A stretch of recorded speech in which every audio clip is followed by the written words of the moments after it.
Olá, meus irmãos, meus amigos, graças a Deus estamos aqui, com a permissão do nosso Pai Celestial, gravando as mensagens, espero que possa estar edificando sua vida, sua família, seu crescimento espiritual.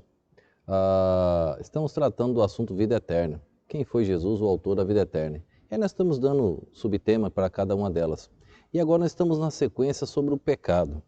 Surge a pergunta, o pecado não pode levar o crente a perder sua salvação? Vamos ver o que a Bíblia ensina.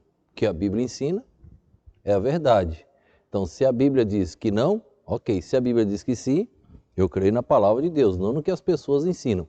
Então, vamos ver o que a Bíblia diz e vamos ler um texto lá em 2 Samuel, o pecado de Davi, no capítulo 12, no versículo de número 13. Veja só, 2 Samuel, capítulo 12, verso de número 13, diz assim: Então disse Davi a Natã, pequei contra o Senhor. Até aí somente. Pequei contra o Senhor. Quem não conhece essa história de Davi que começa no capítulo 11? Davi, ele deveria ter ido para a batalha, não foi, ficou. Entra aí a questão das mensagens missionárias. Davi deveria estar no campo de batalha, ele ficou. De repente o texto diz que ele, olhando dos seus aposentos, lá viu uma mulher tomando banho. E a Bíblia menciona que essa mulher era bonita. Batseba ou Betseba, a tradução de nome é bem complicado. Ele viu Batseba banhando e aquela mulher era bonita e perguntou, quem é? E aí responderam para Davi, é a mulher do teu servo, Urias. E Davi, mesmo assim, mandou buscar Batseba. Ele era o rei, ele era a autoridade, quem iria desobedecer? Trouxeram Batseba. E o texto diz que Davi deitou-se com Batseba e mandou ela de volta para a sua casa. Passados alguns dias, ela manda a notícia para Davi, estou grávida. E agora, o que fazer? Então vejam que é o pecado na vida de um ser humano, o pecado na vida do rei Davi. Ele manda trazer Urias de volta, e Urias vem da batalha. Aí ele conversa com Urias e manda Urias para a casa dele. Ele iria tentar mostrar que o filho era de Urias. Urias sai, em obediência ao rei, em amor à sua função que ele tinha, a responsabilidade, ele não foi para casa. Ficou ali perto nos aposentos de Davi. Davi mandou perguntar, por que você não vai para sua casa? Ele disse, os nossos irmãos estão em batalha. Como poderei ir? Eu tenho que defender, eu tenho que ajudar os nossos irmãos. Aí ele, tá bom. Chamou Urias e olha o que ele fez. Embebedou Urias. E agora Urias deveria ir para sua casa. Mesmo embriagado, Urias continuou. Davi não via solução. Mandou chamar Joabe, comandante-geral, general do seu exército, e conversou com Joabe e deu uma ordem a Joabe.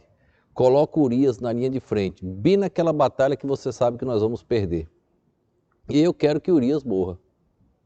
E assim Joabe fez. Quem levou a carta? O próprio Urias. Levou a carta e entregou a Joabe. O Joabe leu, entendeu, colocou Urias naquela fila que não teria como vencer. Ali estava Urias indo para o matador. E assim Urias morreu. Trouxeram a notícia a Davi. Davi e Urias morreu em batalha. E agora deram a notícia a Batseba. Batseba chora. Davi cometeu o pecado do adultério. Davi cometeu o pecado de mentira com Urias. Davi cometeu o pecado da embriaguez com Urias. Davi cometeu o pecado de assassinato. Ele mandou assassinar Urias. Imagina o tanto de pecado na vida de Davi. Se o pecado tira a salvação, Davi já estaria no inferno. Passados-se aqueles dias, Davi manda buscar Batseba e da Batseba torna-se sua esposa. Chegou os dias do bebê nascer. Só que a mão de Deus iria pesar sobre Davi pelo seu erro. Os galardões nós perdemos, a salvação não. Deus conversa com Natã e manda Natã ir até Davi. Natã vai até Davi e conta uma historinha para Davi. Davi, havia um homem rico, muitos animais, e o viajante estava passando e ele mandou pegar uma ovelhinha, porque aquele outro homem só tinha uma ovelhinha. Mas aquele tinha muitas. Ele mandou matar justamente a ovelhinha daquele que só tinha uma. E ele o matou. Davi, enfurecido, disse que devolva quadruplicado o que esse homem fez. Natã olhou para Davi e disse, esse homem é você. Aí a Bíblia nos descreve tudo aquilo que Deus tinha feito com Davi. Te dei todas as mulheres do reino. Poderia ter outras.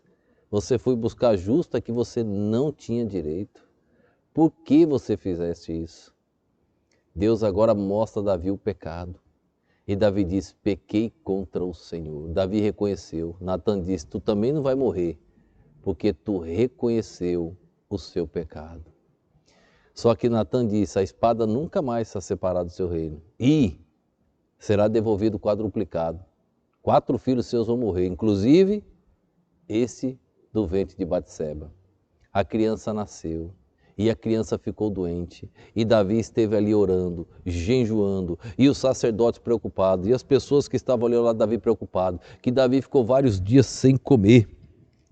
Essa passagem está no capítulo de número 12, no versículo de número 16 em diante. Capítulo 12, verso 16. E buscou Davi a Deus pela criança, e jejuou Davi, e entrou e passou a noite prostrado sobre a terra. Verso 17. E os anciãos da sua casa se levantaram e foram a ele para o levantar da terra, porém ele não quis e não comeu pão com eles. E sucedeu ao 7º dia, morreu a criança. E temia o servo de Davi dizer-lhe que a criança estava morta, porque diziam, eis que sendo a criança ainda viva, lhe falávamos, porém não dava ouvidos à nossa voz. Como, pois, lhe diremos que a criança está morta? Porque mais lhe afligiria. Davi percebeu no verso 19, Davi percebeu que alguma coisa tinha acontecido. E ele perguntou, a criança está morta? E eles disseram, a criança morreu. Davi agora saiu do seu jejum, saiu da sua posição de prostrado e voltou à vida normal. Aí os sacerdotes, os anciãos que cuidavam de Davi, que amavam Davi, não entenderam. Rei, enquanto a criança estava doente, você estava sem comer, jejuando, orando. Por que você fazer isso? Agora a criança morreu, você volta ao normal, agora que você deveria estar triste, afligido. Aí Davi dá a seguinte resposta. Enquanto ela estava viva, eu poderia interceder, mas agora ela morreu. Ela nunca vai voltar a mim, mas eu irei até ela. Mesmo com esse monte de pecado, Davi tinha certeza da sua salvação. Viu que o pecado não atinge a salvação de um salvo? O pecado não pode levar um salvo a perder a salvação? Vamos ler o versículo de número 21 e 22, do capítulo 12. Disseram-lhe seus servos, que é isto que fizeste? Pela criança viva jejuaste e choraste.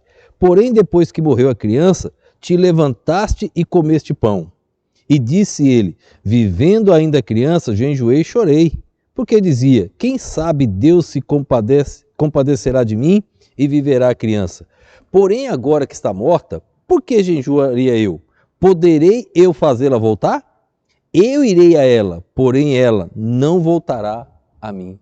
Ele tinha certeza da sua salvação, mesmo diante daquele pecado horrível. Veja como a certeza da salvação, a perseverança, a confiança é grande em um salvo, que ele sabe que o pecado não tira a sua salvação. É impossível. Sabe quando Davi escreveu o Salmo 51?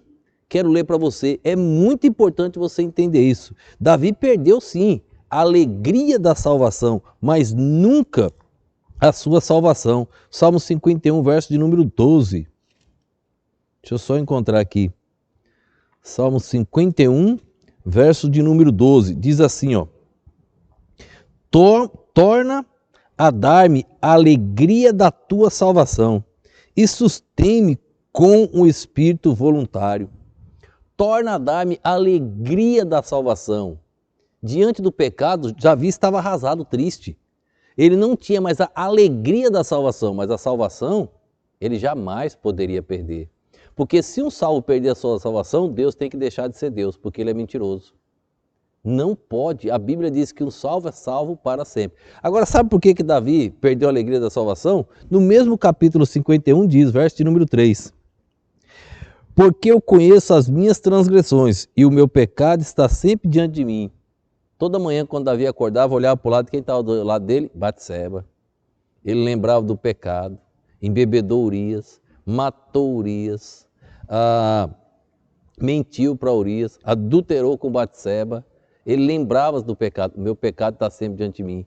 Como é que ele tinha a alegria da salvação? Agora ele clama a Deus, Deus, me devolve a alegria da salvação, me perdoa. Deus já tinha perdoado, ele não morreu. A morte física é uma coisa, o dano da segunda morte, lançado no lago de fogo lá em Apocalipse, é outra coisa, viu?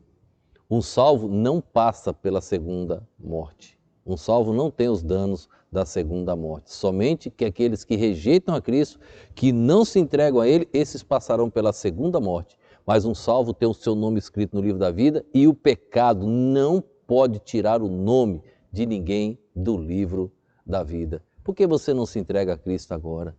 Por que você não toma sua decisão? A Bíblia não enfatiza pecado em momento algum.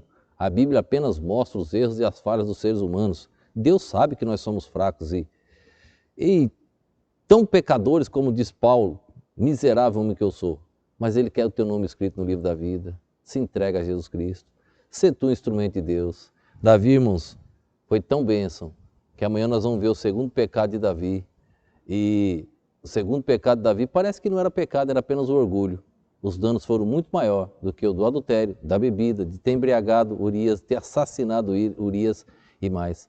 Pecado não tem pecadão e pecadinho. Tem consequências maiores e menores, mas pecado é pecado. Pecado não tira sua salvação, mas pecado esfria sua fé. Pecado te afasta de Deus e tira a alegria da tua salvação. Fica com Jesus Cristo, confessa os teus pecados ao advogado que nós temos, nosso Salvador. Oremos. Obrigado, Senhor, por este momento, obrigado pela tua perfeita e poderosa palavra. Ajuda as vidas que assistem e ouvem estas mensagens, ó Deus. Fala aos corações de cada uma delas. Ajuda-nos a crescer na graça e no conhecimento. Fica com todos nós, Deus. Eu te peço no nome e no poder do nosso Senhor e Salvador Jesus Cristo. Amém.